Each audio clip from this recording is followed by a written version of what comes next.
In this project, we examine the implementation of state seals and certificates of biliteracy. Little is known about how the seals of biliteracy function as language education policy and their implementation in U.S. schools.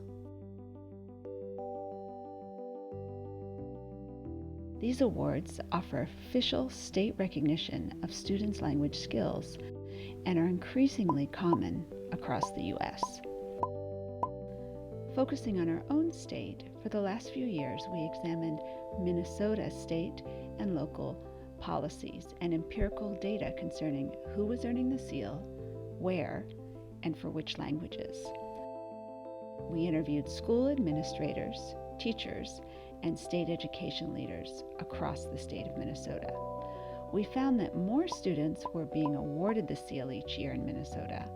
However, access to the seals was uneven across the state and across languages, and largely depended on local district policies and budget decisions. We also found that the value and utility of the seals to the students and teachers was sometimes unclear.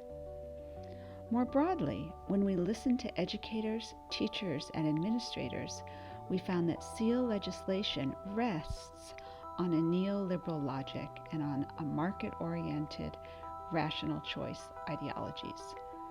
For students, seals are a means to cultivate their credentials and to competitively position themselves on the educational, occupational, or professional market.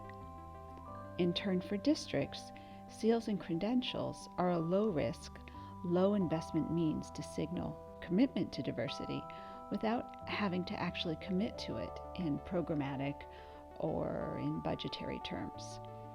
While seal legislation in Minnesota is framed as minimizing inequalities across student groups and leveling the playing field, without state funding, there's legitimate concern that district investment in seals assessments might instead increase inequalities by diverting much-needed resources for language minoritized students.